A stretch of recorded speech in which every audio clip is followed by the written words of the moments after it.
그래서 이 건물은 이제 배우 하지원 씨가 대표로 있는 해와달 엔터테인먼트가 이제 20년도에 100억 원에 매입했던 건물로 알려져 있는데, 이후에 25년 11월에 185억에 거래됐고, 이번에는 약 8개월 만에 208억 원에 다시 거래된 건데, 직전 거래보다 23억 정도 높은 가격이죠.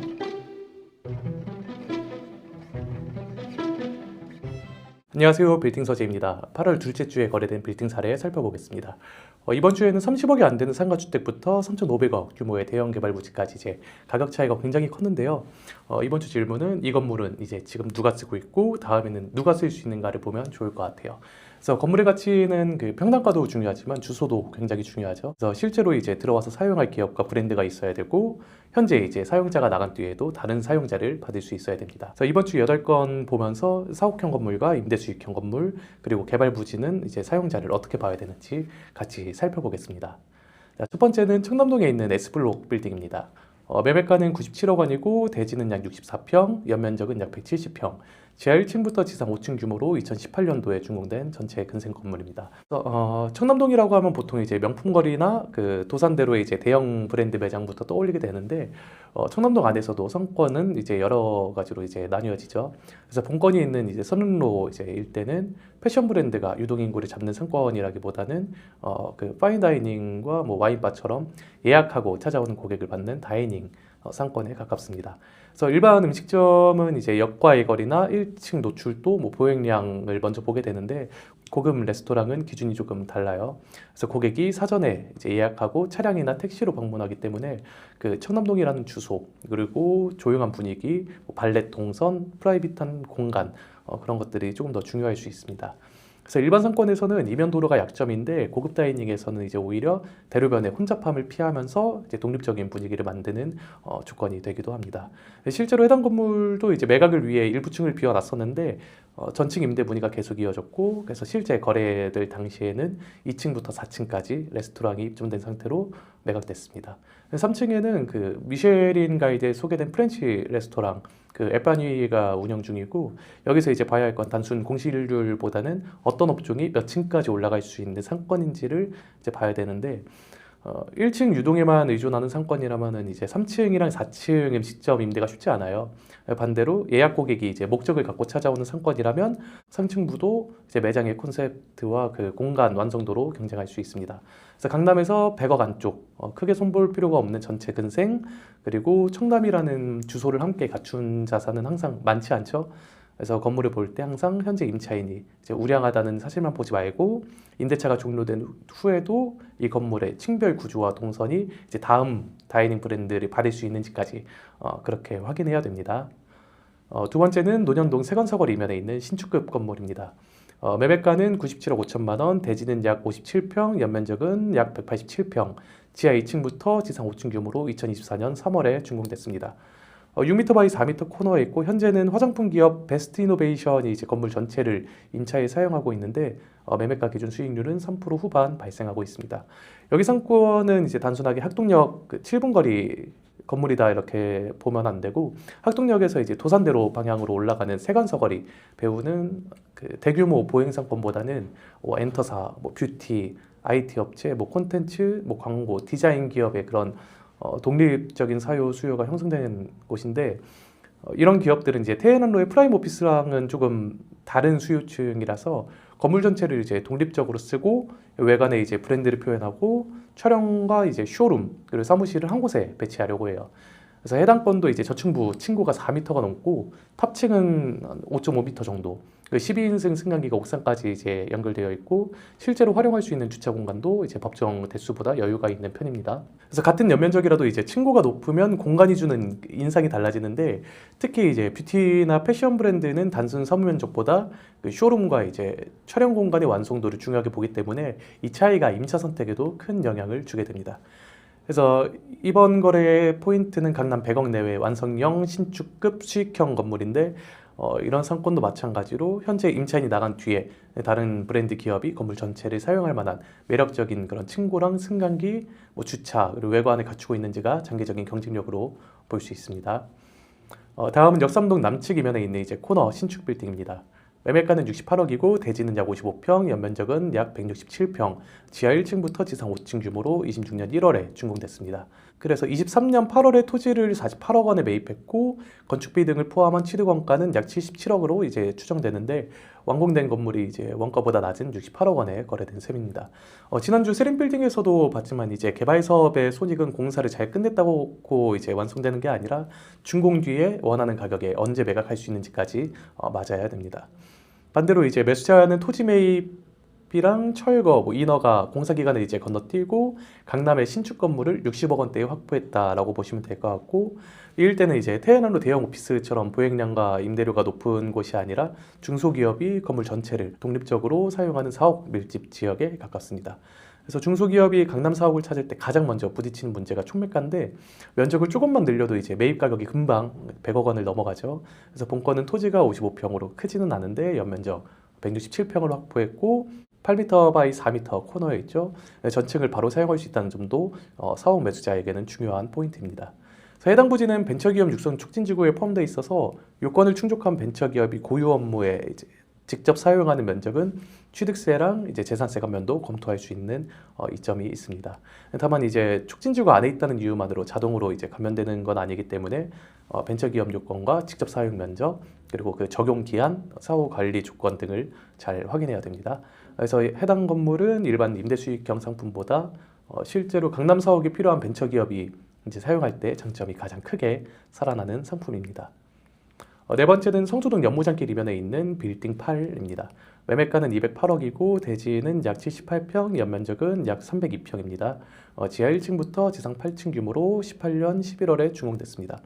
그래서 이 건물은 이제 배우 하지원 씨가 대표로 있는 해와달 엔터테인먼트가 이제 20년도에 100억 원에 매입했던 건물로 알려져 있는데 이후에 25년 11월에 185억에 거래됐고 이번에는 약 8개월 만에 208억 원에 다시 거래된 건데 직전 거래보다 23억 정도 높은 가격이죠. 그래서 여기서 단순히 8개월 만에 23억을 벌었다라고 보는 것보다 이제 20년도에 100억에 사서 25년도에 185억으로 오른 구간은 성수동의 상권과 그 사옥 수요가 커지는 긴 변화가 이제 가격에 반영된 시기였고 반면에 이제 185억에서 208억으로 다시 오른 구간은 이제 보유 기간이 굉장히 짧죠. 그래서 건물을 이제 대규모로 바꿔서 어떤 추가 가치를 창출했다기보다는 성수동 신축급 사옥에 대한 이제 시장의 그 가격 기대가 다시 확인된 거래다라고 보면 될 것 같습니다. 토지 평당가는 이제 건물값 빼면 약 2억 4천 정도인데 이제 이 건물을 볼 때 현재 208억 원을 지지할 사용 가치가 있는지를 봐야죠. 그래서 연무장길의 완전 메인 핵심 그 저층 상가처럼 많은 보행객을 받는 그런 곳은 아닌데 그래도 성수역에서 접근할 수 있는 8개 층 규모의 독립 건물이고 신축급 외관이랑 이제 연면적 300평을 확보했다. 그래서 브랜드 사옥이나 뷰티, 콘텐츠 기업이 통으로 사용하거나 층별 임대를 해도 현재 가격에 맞는 임대 수익을 만들 수 있지 않을까. 그리고 짧은 기간에 이제 가격이 올랐다는 사실은 이제 이전 거래 가격보다 왜 값을 더 지불해야 하는지 그 차이를 임대료와 사용 가치로 설명할 수 있어야 되는데 성수동은 계속해서 가치를 증명하고 있는 것 같아요. 그리고 다음은 양재동 논현로변에 있는 수정 빌딩입니다. 매매가는 87억 원, 대지는 약 85평, 연면적은 약 387평입니다. 지하 1층부터 지상 8층 규모로 93년 준공 건물입니다. 이 건물은 이제 한쪽으로 논현로의 차량 가시성을 받고 측면으로는 양재천길의 이제 보행과 그 외식 수요를 받을 수 있는 자리인데 같은 건물인데 이제 도로에 따라서 이제 사용자가 달라진다고 보면 될 것 같아요. 그래서 논현로 쪽에서는 사옥, 병원, 교육시설, 가구나 인테리어, 그런 쇼룸처럼 차량 접근과 간판 노출이 중요한 업종이 맞습니다. 반면에 이제 그 양재천길 쪽에서는 카페, 레스토랑, 와인바처럼 산책이랑 이제 주거 수요를 받는 생활, 여가형 업종을 생각할 수 있겠죠. 그래서 실제로 이 건물도 그 LP 뮤직바랑 이제 디자인 관련 기업 등이 입점해 있어서 업무 시설만 있는 건물이 아니라 양재천의 수요도 일부 흡수하고 있다고 보면 됩니다. 그래서 다만 이제 양재천 카페거리의 이제 저층 골목 건물과 같은 방식으로 평가하기는 어렵고 좀 앤틱한 건물들이 많은 것에 비해 본건은 8개 층으로 구성된 대로변 건물이기 때문에 전층을 F&B로 채우기보다는 층별 역할을 나누는 편이 현실적으로 보입니다.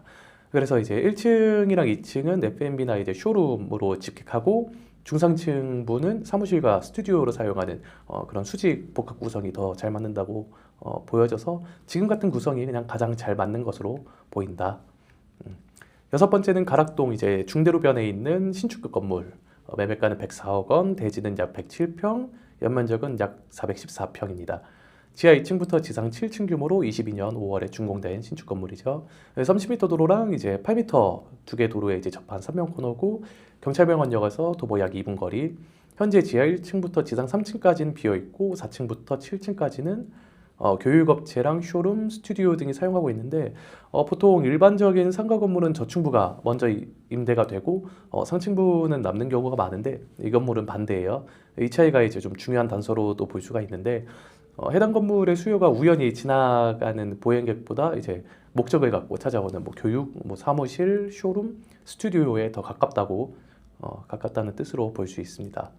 그래서 중대로는 차량 통행과 이제 역 접근성은 좋은데 강남이나 성수처럼 보행 유동에 의존하는 패션 팝업 상권은 아니죠. 그래서 역세권이라는 이유만으로 저층부에 높은 임대료가 자동으로 만들어지지는 않아서 주민과 이제 병원 종사자가 반복적으로 이용하는 그런 생활 서비스나 의료, 교육 업종을 선별해야 돼요.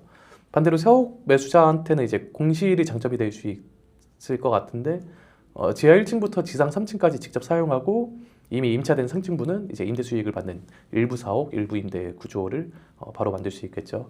그래서 인근에 이제 옛 그 성동구치소 부지에는 또 1240가구 규모로 이제 송파 창의혁신 공공주택이 이제 추진되고 있는데 계획대로 공급되면 중장기적으로도 생활 수요도 늘어날 가능성이 있습니다. 다만 이제 새 아파트가 들어온다고 해당 건물의 모든 층 임대료가 바로 오르는 건 아니기 때문에 늘어나는 주거 수요를 실제로 받을 수 있는 업종과 이제 동선이 무엇인지 따로 계산을 해야 되겠죠. 일곱 번째는 신구모역 바로 앞에 있는 이제 본죽 신구모역점 건물입니다. 매매가는 29억이고 대지는 약 38평, 연면적은 약 81평입니다. 지하 1층부터 지상 3층 규모로 81년 준공된 건물입니다. 그래서 승강기랑 주차장은 없고 지하 1층부터 지상 2층까지는 근생, 3층은 주택 구조로 되어 있어요. 그래서 신구모역에서 약 35m 떨어진 초역세권의 횡단보도 앞에 위치해 있는데 이 물건은 이제 성수처럼 외부 방문객이 몰리는 상권은 아니고 이제 금호동의 아파트와 다세대 주택, 거주자가 매일 반복적으로 이용하는 생활 수요 상권이라고 보면 됩니다. 그래서 1층에는 음식점이랑 본죽 그리고 배달 관련 매장이 입점해 있는데 여기 공통점이 있죠. 유행보다는 그 주민의 반복 구매랑 포장, 배달, 출퇴근 동선에 이제 기대는 업종들로 구성되어 있고 지하층은 현재 있는 의류 공장처럼 방문객이 많지 않은 작업실이나 창고형 업종이 현실적으로 보입니다. 3층은 매각 당시 비어 있어서 이제 매수자의 선택지가 남아 있는데 직접 거주하면 지하 1층부터 지상 2층의 임대 수익을 받으면서 상가주택으로 이용할 수 있고 사무실이나 뭐 스튜디오로 전환하면 뭐 일부 사옥, 일부 임대 구조를 만들 수도 있는 선택지가 있습니다. 그래서 이 건물의 타이틀은 큰 개발 가능성보다는 30억 이하에서 초역세권, 생활상권의 임대 수익과 직접 사용할 공간에 동시에 누릴 수 있다라고 보면 됩니다. 마지막은 홈플러스 영등포점입니다. 매매가는 3,500억이고 대지 면적은 약 5,200평. KB증권과 KT에스테이트, FL자산운용 이렇게 컨소시엄으로 해서 물레스테이션 PFB 설립해서 인수를 진행했고 앞에 이제 29억짜리 상가주택과 이제 가격은 100배 이상 차이가 나는데 지금의 사용자는 홈플러스인데 그래도 매수자는 마트로 쓰지는 않겠죠.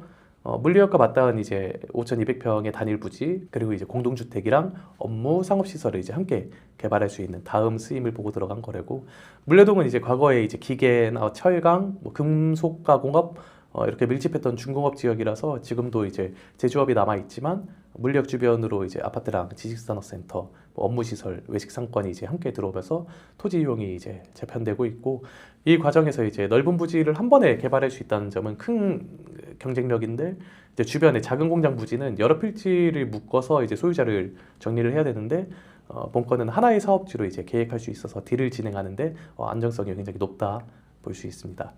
현재 알려진 개발안은 이제 공동주택과 업무시설 그리고 근생 판매시설 이렇게 이제 조성하는 내용으로 28년 6월 착공과 분양을 목표로 하고 있는데 지단 변경 건이랑 인허가가 남아 있죠. 그래서 대형마트는 넓은 판매장이랑 이제 주차장을 중심으로 운영되기 때문에 역세권 토지의 용적 가치를 충분히 사용하지 못하는 경우가 많죠. 복합 개발은 또 이 땅을 수직적으로 이제 어떻게 더 많이 쓸 수 있을까이기 때문에 이런 큰 개발 부지의 가격은 당연히 기존 건물의 상태보다 앞으로 확보할 수 있는 연면적과 이제 분양가, 뭐 공사비, 금융비용으로 설명을 해야 됩니다. 그래서 개발 부지는 기존 건물이 이제 낡았는지보다는 인허가 후에 무엇을 얼마나 이제 지을 수 있느냐가 이제 중요한데 여기서 또 중요한 게 계획이 있는 거랑 사업성이 이제 확정됐다는 것은 다른 이야기죠. 그래서 이번 주 거래를 다시 정리해 보겠습니다. 자, 청담동 S블록 빌딩은 이면도로가 이제 고급 다이닝엔 오히려 프라이버시를 만드는 조건이 됐고, 논현동 신축 빌딩은 높은 층고랑 옥상까지 연결된 승강기가 이제 브랜드 기업의 이제 사용 가치를 만들었다. 역삼동 코너 신축은 개발자의 손실이 벤처기업 사업 매수자의 가격 경쟁력으로 넘어간 사례였고, 성수동 빌딩 8은 이제 짧은 기간에 오른 금액을 다시 다음 사용자가 지지할 수 있는지를 검증해야 한다. 소정 빌딩은 논현로의 업무 수요와 양재천의 생활 수요를 층별로 나눴어야 했고, 가락동 신축 빌딩은 공실 저층부를 직접 사용하면서 상층부 임대 수익을 받을 수 있는 구조였고, 신고모역 상가주택은 30억 이하에서 거주와 임대 수익을 함께 선택할 수 있었고, 홈플러스 영등포점은 현재 대형마트보다 5,200평의 토지에 다음 수임을 샀다. 그래서 건물을 볼 때는 지금 들어와 있는 임차인만 확인하기보다는 현재 사용자가 이 건물의 약점을 어떻게 상쇄하고 있는지, 그리고 그 사용자가 나간 뒤에는 누가 들어올 수 있는지, 그리고 그 다음 사용을 만들기 위해 내가 공사와 명도, 인허가에 얼마나 더 투입해야 되는지를 봐야 됩니다. 그래서 같은 건물도 사용자에 따라 좋은 사옥이 될 수 있고 안정적인 임대 상품이 될 수 있고 아예 철거 후에 개발해야 할 토지가 될 수도 있기 때문에 이제 물건을 보실 때 시세 계산 후에 이제 현재 사용자와 다음 사용자는 누가 될 수 있는지 같이 생각해 보면 좋을 것 같습니다.